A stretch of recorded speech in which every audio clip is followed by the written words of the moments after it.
Hello दोस्तों, कैसे हो आप सब लोग। आई होप आप सब लोग अच्छे होंगे। आज है 27 फरवरी 2024 और जो लोग मेरे चैनल पर नए हैं मैं उनको यह बता दूं कि अभी तक मुझे 6.5 मंथ्स हो चुके हैं इन्वेस्ट करते हुए और मेरा गोल है म्यूचुअल फंड से फर्स्ट 1 करोड़ कमाने का। मैं इस चैनल पर अपने म्यूचुअल फंड पोर्टफोलियो का डेली अपडेट शेयर करता हूं, तो चैनल को अभी तक आपने सब्सक्राइब नहीं किया तो तुरंत सब्सक्राइब कर लें। तो चलिए आज देखते हैं मेरे पोर्टफोलियो का क्या रिटर्न है। तो दोस्तों, मैंने अभी तक 5,25,424 रुपये इन्वेस्टमेंट किया है और उसकी करंट वैल्यू आज की डेट में 5,93,905 रुपये है। जो और टोटल प्रॉफिट जो मेरा है आज की डेट में 68,481 रुपये है, जो कि 13.03% है। और एक दिन में जो मेरे पोर्टफोलियो में चेंज आया 1,838 रुपये मेरे प्रॉफिट में से कम हो गए हैं। मेरा प्रॉफिट 70,000 के ऊपर था, अभी एक दिन में आज मेरा प्रॉफिट 1,838 रुपये कम हो गया है। और मेरे पोर्टफोलियो में 6 म्यूचुअल फंड्स हैं, तो आप लोग क्विकली स्क्रीन पर देख सकते हैं। तो भाई लोग, मुझे पिछले वीडियोस पर काफ़ी अच्छे कमेंट आए हैं, इन कमेंट्स के रिप्लाई को मिस मत करना, आपको बहुत कुछ सीखने को मिलेगा। तो दोस्तों, देखते हैं पिछले वीडियोस पर क्या क्या कमेंट आए हैं। पहला कमेंट है बिश्नोई लोकगीत जी का।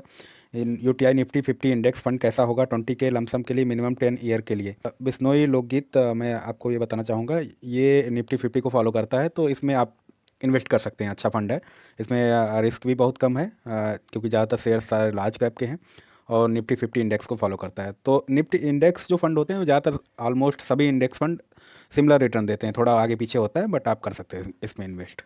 तो अगला कमेंट है मोटिवेशन यूके जी का। भाई मेरा नाम राहुल है और इन्होंने अपना पोर्टफोलियो दे रखा है, पूरे क्या क्या एसआईपी करते हैं, प्लीज़ रिव्यू माय पोर्टफोलियो।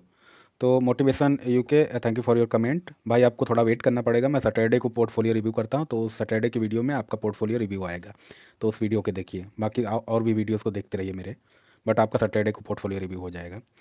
अगला कमेंट है डीजे कार्तिक का। Nippon India small cap 250 index fund कैसा रहेगा, प्लीज़ टेल मी। तो डीजे कार्तिक, इसमें निपॉन इंडिया फंड अच्छा है। स्मॉल कैप 250 आप इंडेक्स फंड करना चाह रहे हैं तो कर सकते हैं। Nippon India small cap fund 250 index fund अच्छा है, बट इसमें आप लॉन्ग टाइम के लिए सोच के रखिए। लॉन्ग टाइम मतलब 8-10 साल के लिए अगर आप इन्वेस्टमेंट करना चाहते हैं तो ठीक है। और अगर ये आपका पहला फंड है तो आप इसको अवॉइड करें, मतलब कुछ थोड़ा आप मिड कैप में भी डालें, कुछ स्मॉल इसमें डालें। तो दो जगह आप पैसा डिवाइड कर दिए। अगर 1,000 रुपये का आप इसमें सोच रहे हैं तो 500-500 रुपये दोनों जगह कर दीजिए, तो इससे आपका पोर्टफोलियो थोड़ा डाइवर्सिफाई हो जाएगा, क्योंकि ये स्मॉल कैप की सारी कंपनियां ज़्यादातर रहेंगी इसमें, तो रिस्क थोड़ा ज़्यादा होगा।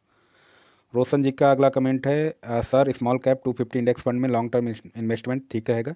तो रोशन जी, मैंने ऑलरेडी अभी रिप्लाई किया है डीजे कार्तिक को, तो सेम रिप्लाई आपके लिए भी है। अगर आपका ये पहला इन्वेस्टमेंट है तो आप इसको आधा आधा कर दीजिए। 50% आप मिड कैप में कोई फंड ले लीजिए, उसमें इन्वेस्ट कीजिए, और 50% इधर कर सकते हैं। और आपका जो गोल होना चाहिए वो लॉन्ग टर्म गोल होना चाहिए, मतलब 8-10 साल कम से कम, तभी आप इन्वेस्टमेंट करो स्मॉल कैप में, अदरवाइज़ नहीं करो। क्योंकि स्मॉल कैप क्या होता है, जब मार्केट डाउन जाती तो एकदम से गिरता है काफ़ी। अगला कमेंट है केशवानंद सिंह जी का। इन्होंने अपने फंड्स लिख रखे हैं, ये भी पोर्टफोलियो रिव्यू चाहते हैं। तो Keshavanand ji, thank you for your comment, but आपको सैटरडे तक वेट करना पड़ेगा। सैटरडे के वीडियो में मैं सभी पोर्टफोलियो रिव्यू करूंगा, तो आपका भी करूंगा, उसी में आप सैटरडे का वीडियो देखिए। अगला कमेंट है सुमित निकम जी का। सर निफ्टी बीज is safe option sir, can you guide on that. तो सुमित जी, मैं इस पर ये बताना चाहूँगा, ये निफ्टी बीज जो आपका फंड है ये ETF एक्सचेंज ट्रेडेड फंड है, तो ये एक्सचेंज पे ट्रेड होता है। जैसे आप शेयर ट्रेड होते हैं वैसे एक्सचेंज पे ये फंड ट्रेड होता है। तो मैं चाहूँगा आप कर सकते हो इसमें इन्वेस्ट, बट बेस्ट यही रहेगा आप एक्टिव म्यूचुअल फंड में कहीं इन्वेस्ट कीजिए, वो ज़्यादा अच्छा रहेगा, क्योंकि एक्टिवली उसमें पैसा आपका मैनेज होता रहेगा। और ये तो एक तरीके से शेयर हो गया आपका, बट इसमें भी सेफ़ है क्योंकि ये एक इंडेक्स को फॉलो करता है। तो आप अपने मतलब फंड एडवाइज़र से थोड़ा राय लेके तभी इन्वेस्ट करें इसमें। अदरवाइज़ आप अगर स्टार्टिंग कर रहे हैं तो mutual fund, proper mutual fund से किसी स्टार्ट कीजिए। निफ्टी का इंडेक्स फंड कोई ले लीजिए, वो आपको इंडेक्स को फॉलो करेगा, उसके हिसाब से आपका रिटर्न अच्छा मिलेगा, रिस्क भी थोड़ा कम रहेगा। अगला कमेंट है मिक्कू वाईटी का। हेलो सर, मैं अभी 19 साल का हूँ, मैं नेक्स्ट 15-20 साल के लिए इन्वेस्ट करना चाहता हूँ 1 करोड़ के लिए, रिव्यू माई पोर्टफोलियो। तो भाई आपने अपना पोर्टफोलियो तो यहाँ पे दिया नहीं है, आप अपना पोर्टफोलियो मेंशन कीजिए कमेंट में, तो मैं सैटरडे की वीडियो में आपका पोर्टफोलियो रिव्यू कर दूंगा। अगला कमेंट है dude 3884। Long selection diversified portfolio होना चाहिए, मिड कैप, स्मॉल कैप और लार्ज कैप, ये सबका रेशियो होना चाहिए, मार्केट गिरेगा तो पूरा पैसा जाएगा। इन्होंने शायद मेरे पोर्टफोलियो के लिए कमेंट किया है, तो डूड भाई thank you for your comment. But लेकिन मैंने जैसे कि सबको हर वीडियो में मैं बताता हूँ कि मैं थोड़ा रिस्क ज़्यादा लेना चाहता हूँ, इसलिए मैंने स्मॉल कैप और मिड कैप में ही इन्वेस्ट किया है। अगर आप मेरा मार्केट एलोकेशन देखेंगे तो सबसे ज़्यादा मिड कैप में मार्केट मेरा फंड एलोकेट हुआ है, उसके बाद स्मॉल कैप और लास्ट में लार्ज कैप। तो अगर मार्केट बहुत गिर भी जाता है, मेरा पैसा बहुत ज़्यादा नेगेटिव में भी पहुंच जाता है, तब भी मुझे कोई टेंशन नहीं है, मैं वेट करने के लिए तैयार हूं, क्योंकि मेरा गोल है लॉन्ग टर्म, जो आज से 10-15 साल तक मैं होल्ड कर सकता हूं। इस पैसे की मुझे नहीं ज़रूरत होगी, इसलिए मैंने स्मॉल कैप और मिड कैप में ज़्यादा लगाया है। तो आपके हिसाब से हो सकता है ये थोड़ा रिस्की पोर्टफोलियो लग रहा हो, बट मेरे लिए मेरा रिस्क एपेटाइट थोड़ा ज़्यादा है, इसलिए मैं ये फ़ंड ले सकता हूँ। अगला कमेंट है द लास्ट गेमर, भैया Nifty 50 high risk index fund है, low risk and high returns के लिए गाइड कर दीजिए। तो द लास्ट गेमर भाई, thank you for your comment. Nifty 50 index fund आपने मेंशन किया, तो ये हाई रिस्क तो नहीं है। इसमें तो निफ्टी 50 की टॉप 50 कंपनी लेते हैं और ये इंडेक्स को फॉलो करते हैं। इसका रिटर्न हमेशा इंडेक्स के लगभग आसपास रहता है। निफ्टी 50 का कोई इंडेक्स फंड आप ले लीजिए, इसमें एक्सपेंस रेशियो भी कम रहता है, रिटर्न भी बैलेंस रहता है, रिस्क भी बैलेंस रहता है। तो आप निफ्टी 50 में आराम से इन्वेस्ट कर सकते हैं। अगला कमेंट है सोनू कुमार, ज़्यादा रिटर्न 3 या 4 म्यूचुअल फंड में होगा या 7-8 सही है म्यूचुअल फंड? तो सोनू जी, मैं इस पर रिप्लाई करूंगा कि आप 3 से 4 ही म्यूचुअल फंड लें, बेस्ट रहेगा। 7 से 8 म्यूचुअल फंड ले लेंगे तो ज़्यादा आपका पोर्टफोलियो ओवरलैप हो जाएगा। 3 से 4 म्यूचुअल फंड में थोड़ा ही पोर्टफोलियो ओवरलैप होता है कभी कभी, अदरवाइज़ अच्छा रहता है 3-4 म्यूचुअल फंड। जैसे कि मैंने अभी 6 ले रखे हैं, बट मैं भी एक म्यूचुअल फंड उसमें से कम कर दूंगा और दूसरी जगह मैं एसआईपी अपनी बढ़ा दूंगा किसी दूसरे फंड में। कोटक इमर्जिंग इक्विटी फंड में भी उसको मैं ड्रॉप कर दूं। आप देखते हैं कौन सा मैं ड्रॉप करता हूं, मैं आपको वीडियो में बता दूंगा कौन सा मैं कम कर रहा हूं अपने में से।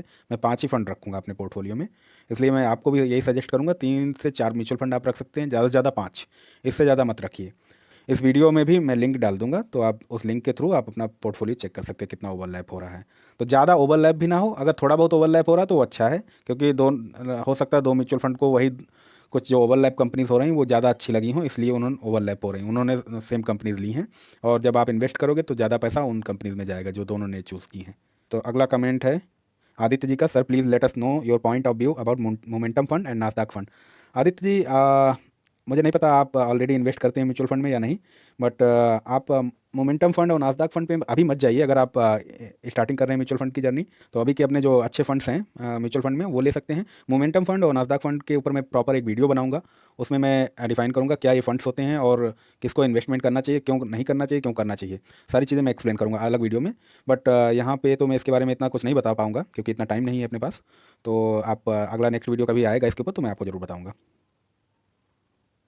नेचर लवर का अगला कमेंट है, bro please review my portfolio. इन्होंने अपने फंड्स सभी लिख रखे हैं। तो nature lover, thank you for your comment, और आपका मैं पोर्टफोलियो वीकेंड में रिव्यू करूँगा, सैटरडे को आ जाएगा आपका वीडियो, उसको देखिए आप प्लीज़। TOIC बांदा, इन्होंने कमेंट किया, सर ग्रो ऐप में जो प्रॉफिट शो होता है उसमें एक्सपेंस रेशियो का चार्ज एक्सक्लूड होता है या इंक्लूड होते हैं, प्लीज़ रिप्लाई।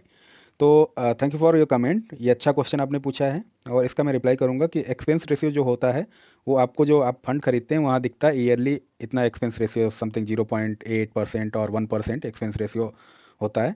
जो आपके ग्रो ऐप में प्रॉफिट दिखता है उसमें से एक्सपेंस रेशियो ऑलरेडी कट चुका होता है। एक्सपेंस रेशियो डेली फंड में कटता है, तो आपको इतनी टेंशन लेने की ज़रूरत नहीं है। आप ग्रो ऐप में जो प्रॉफिट दिख रहा है वही आपका फाइनल प्रॉफिट है। अगला कमेंट है राव ऋतिक यादव का, रिव्यू माई पोर्टफोलियो। इन्होंने कई सारे फंड्स लिख रखे हैं।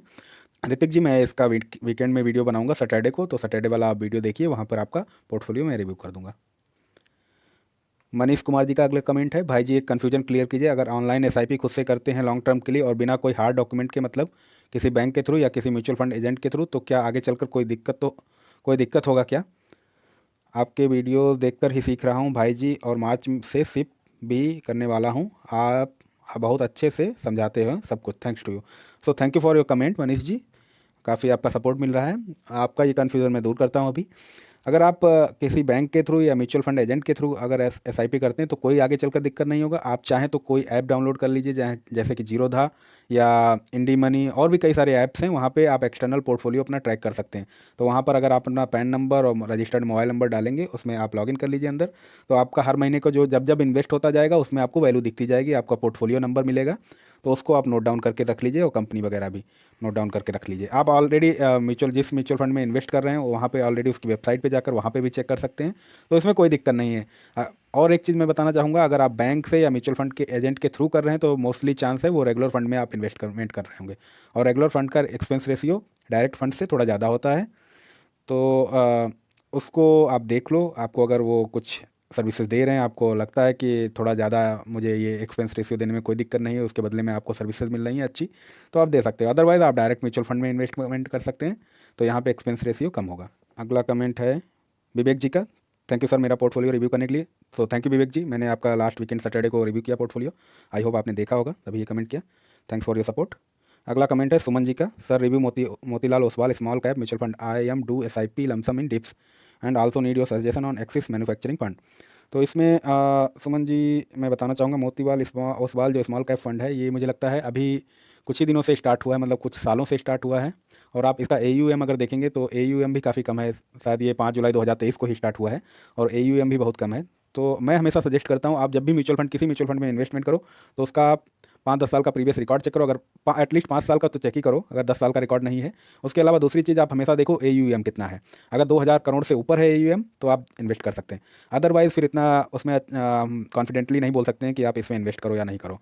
तो आप ये 2 चीज़ें हमेशा चेक करके ही इन्वेस्ट करो। और अगला आपने बोला एक्सिस मैन्युफैक्चरिंग फंड, तो मेरे अकॉर्डिंग मैं इनको अवॉइड करूँगा अपने पोर्टफोलियो में, क्योंकि ये सेक्टर स्पेसिफिक फंड है, तो इसको मैं अवॉइड करता हूँ। अगर सेक्टर चला तो अच्छा रिटर्न मिल गया, अगर नहीं चला 10-5 साल तो बिल्कुल रिटर्न नहीं मिलेगा, इसलिए मैं अवॉइड करता हूँ। अगला कमेंट है आपका ही, Suman ji, have you no invest in direct stock market. जैसा कि मैं समझ सकता हूँ आप पूछना चाहते हो कि मैंने स्टॉक मार्केट में डायरेक्ट इन्वेस्ट नहीं किया है। हाँ सुमन जी, मैंने स्टॉक मार्केट में डायरेक्ट इन्वेस्ट किया था बहुत पहले, बट अब मैं नहीं करता हूँ क्योंकि मेरे पास इतना टाइम नहीं है और इतनी नॉलेज भी नहीं है। अगला कमेंट है क्रिकेटर के जी का, सर हमारा टारगेट है 3-4 साल, कौन सी म्यूचुअल फंड में इन्वेस्ट करना चाहिए। मैंने HDFC सेंसेक्स में किया है, हमारा टारगेट है मैरिज, इसलिए लव फ्रॉम वेस्ट बंगाल। तो thank you for support cricketer के एंड कमेंट। आपने ये मतलब जो आप टारगेट आपका है 3-4 साल, तो इसके लिए मैं सजेस्ट, और आपका जो गोल है आप मैरिज के लिए पैसा इकट्ठा कर रहे हैं, तो इसके लिए मैं बिल्कुल सजेस्ट नहीं करूँगा कि आप म्यूचुअल फंड में इन्वेस्टमेंट करो। आप सेफ साइड जाओ, FD में जाओ या किसी और RD में जाओ, बट यहाँ पे इन्वेस्टमेंट मत करो, क्योंकि आपको 3-4 साल में ये हर हालत में ज़रूरत ही होगा पैसा। और अगर उस टाइम मार्केट डाउन गई तो मार्केट डाउन के टाइम अगर आपको बेचना पड़ा तो हो सकता है निगेटिव रिटर्न भी उस टाइम हो सकता है। तो मैं नहीं सजेस्ट करूँगा, मैं सजेस्ट करूँगा आप फिक्स डिपॉजिट या RD में डाल दें पैसा, क्योंकि ये मैरिज तो आप ये नहीं कि डिले कर सकते हो 10 साल 15 साल, अगर मार्केट डाउन है तो आप डिले नहीं कर सकते, मैरिज तो होगी उसी टाइम पे जब आप करना चाहते हो। तो इसलिए मैं सजेस्ट करूँगा यहाँ पे आप मत इन्वेस्ट करो इस गोल के लिए, अदर गोल कोई हो आपका लॉन्ग टर्म में वहाँ पे कीजिए, आप मैरिज के लिए मत इन्वेस्ट कीजिए, यहाँ पे मेरी यही सजेशन है। अगला कमेंट है अमय पॉल सिंह जी का, why did you leave quant small cap fund, good effort in the channel. Thank you for your comment Amay Pal ji, और आपने मेरे इस वीडियो पे कमेंट ये किया है और मैं समझ नहीं पाया इसमें मैंने कहाँ पे कॉन्ट स्मॉल कैप फंड छोड़ दिया है, क्योंकि कॉन्ट स्मॉल कैप फंड मेरा फेवरेट फंड है और मैं यहाँ पे ऑलरेडी हर वीकली इन्वेस्ट करता हूँ, और इसमें मैं SIP भी बढ़ाने वाला हूँ। जहाँ तक मैं कोटक इमर्जिंग फंड है जो, उससे उसको डिसकंटिन्यू करके यहीं पे मैं उसका पैसा लगाऊंगा। तो आप लोगों का बहुत सपोर्ट और प्यार मिल रहा है मेरे चैनल पर, आप लोग बहुत सारे वीडियोस भी देख रहे हैं, सपोर्ट भी कर रहे हैं। ऐसे ही अपना प्यार बनाए रखिए चैनल पर, और अभी तक आपने चैनल सब्सक्राइब नहीं किया है तो चैनल को सब्सक्राइब कर लें, लाइक कर लें, शेयर करें ज़्यादा से ज़्यादा। Thank you, bye bye, take care.